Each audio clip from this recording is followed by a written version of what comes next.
Les scènes de liesse sur place après une pause, les bombardements ont donc repris en Libye. Nous allons faire le point avec Marylis Lubrano, c'est l'une des rares journalistes occidentales qui se trouve dans le fief des insurgés. Nous l'avons jointe tout à l'heure. Un changement radical d'ambiance entre aujourd'hui et hier matin, puisqu'aujourd'hui il n'y a plus aucun soldat de Kadhafi dans la ville de Benghazi.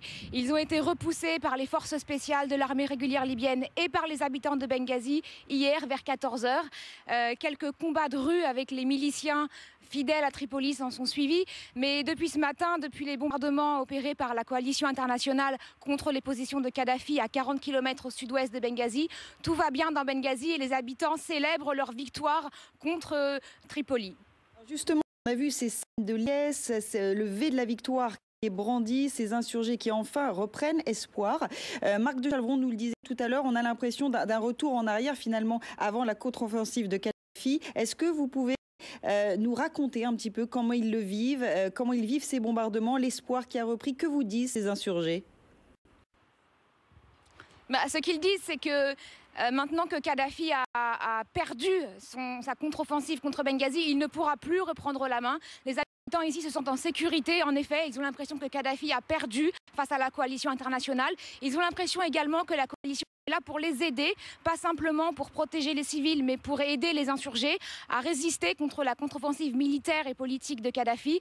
Donc ils sont particulièrement heureux de cette intervention militaire et remercient bien évidemment la France, les États-Unis, le Qatar et tous les pays qui participent pour leur soutien logistique, mais aussi leur soutien politique, puisque ici tout le monde a le moral vraiment très très haut aujourd'hui et depuis ce matin. Marylis, hier matin, quand vous avez dû temporairement quitter Benghazi, il y avait des avions encore au-dessus de votre tête. L'un d'eux a d'ailleurs été abattu. Est-ce que c'est toujours le cas ou est-ce que le ciel est clair? Et s'il y a des avions, est-ce que parfois ce sont des avions français? Alors, il est très difficile de repérer dans le ciel des avions français ou américains. Il est très difficile de comprendre quels sont ces avions et d'où ils viennent. En revanche, ce que je peux vous dire, c'est que depuis que nous sommes rentrés à Benghazi ce matin, nous n'avons vu aucun avion dans le ciel de Benghazi, aucun bombardement non plus, alors qu'hier matin, la ville était régulièrement bombardée entre 6 h du matin et 10 h du matin. Nous avons vu passer au moins 3 avions. L'un d'eux, effectivement, a été abattu sous nos yeux et nous avons pris la fuite quelques heures après quand les tanks de Kadhafi entraient dans Benghazi, alors qu'aujourd'hui le ciel est bleu et nous ne voyons absolument aucun avion depuis la fin de la matinée, c'est-à-dire depuis les frappes aériennes contre les positions de Kadhafi.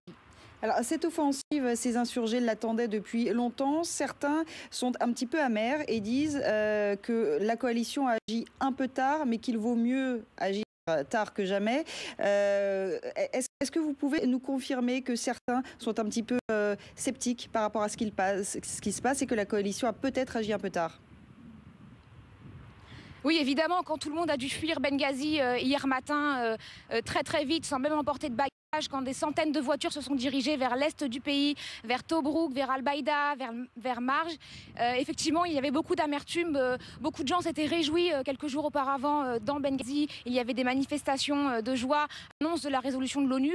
Et lorsque hier matin, les kadhafistes ont bombardé la ville, beaucoup de gens qui fuyaient Benghazi demandaient mais où est l'ONU? Nous avons été heureux quand nous avons entendu le vote de la résolution, mais aujourd'hui on ne voit rien. On ne voit pas les avions militaires, on ne voit personne pour nous défendre, personne pour défendre la population. Donc où est l'ONU et que fait l'ONU? Et lorsque l'annonce des premiers avions français arrivant au-dessus de la Libye nous est parvenue, ça a été d'énormes démonstrations de joie dans toutes les villes de l'Est du pays. Est-ce que le fait d'être une journaliste française change les choses? Est-ce que vous êtes particulièrement bien accueillie en ce moment? Effectivement, et depuis quelques jours, le fait d'être une journaliste française facilite beaucoup la tâche, en tout cas dans Benghazi, mais rend également très très difficile la tâche dès qu'on s'approche de la ligne de front, parce qu'autant c'est facile d'être française, une journaliste française quand on est avec les insurgés, autant ça peut devenir très très difficile d'être une journaliste française quand on s'approche des troupes de Kadhafi. Où se trouve cette ligne de front actuellement? Elle est toujours aux portes de Benghazi ou est-ce qu'elle a reculé? Elle n'est plus exactement aux portes de Benghazi, au sens où elle n'est plus à 2 ou 3 km de là où je me trouve. Elle a un petit peu reculé, mais pas énormément. Elle se trouve à environ 40 km au sud-ouest de Benghazi, sur la route qui mène à H Dabia, dont la situation est en un petit peu flou puisqu'on ne sait pas si la ville d'Ajdabia est toujours aux mains des insurgés ou pas, étant donné qu'on a très peu d'informations puisque très peu de journalistes sont présents sur place. Mais donc cette ligne de front se trouverait après Ajdabia, à 40 km à peu près de là où je me trouve. Est-ce que parmi les insurgés qui vous entourent, vous voyez beaucoup d'hommes en armes? Est-ce qu'ils commencent à s'organiser? Est-ce que ça ressemble à une petite armée ou pas encore? Ça ressemble à une petite armée, en effet, d'autant qu'ils sont épaulés et encadrés par les forces spéciales de l'armée régulière libyenne qui, elle, c'est ce qu'elle fait. Donc ça ressemble à une petite armée. Il y a un camp de volontaires à la porte sud-ouest de Benghazi. Il y a un camp de volontaires où s'entraînent les civils qui veulent s'armer sous l'égide des militaires. Donc oui, ça ressemble un petit peu à une petite armée qui se met en place doucement. La radio libre de Libye qui émet depuis Benghazi a appelé il y a 3 jours tous les réservistes de l'armée régulière libyenne à rejoindre le camp des insurgés et à rejoindre les positions pour défendre les positions militaires. Donc oui, ça commence à s'organiser un petit peu. Le problème étant que les civils n'ont pas vraiment l'habitude des armes à feu et qu'ils apprennent à se servir d'une Kalachnikov assez rapidement, mais ils ne savent pas se servir de lance-roquettes, ils ne savent pas se servir de RPG et des armes qu'il faut utiliser contre les tanks et contre les avions. Marie-Lys, depuis quelques heures, on assiste à une certaine fragilité de la part de la coalition, notamment de la Ligue arabe, qui critique ces bombardements sur la Libye. Rappelons que la coalition s'écarte de son but, qui est d'imposer une zone d'exclusion aérienne, et que ces bombardements donc, ne font pas partie de l'accord. Est-ce que sur place, vous avez l'impression que les insurgés réclament uniquement d'être protégés ou qu'ils veulent au contraire que la coalition agisse de manière forte, militaire, rapide ? Ici sur place, ce qu'on entend, c'est que les insurgés ont l'impression que l'ONU est dans leur camp. Donc effectivement, ils ne réclament pas simplement une zone d'exclusion aérienne, ils réclament des bombardements ciblés sur les bases militaires et les bases aériennes qui sont restées loyales à Kadhafi, parce que ça leur permettrait, eux, d'avancer vers des villes comme Ajdabia ou Ras Lanouf ou encore plus à l'ouest.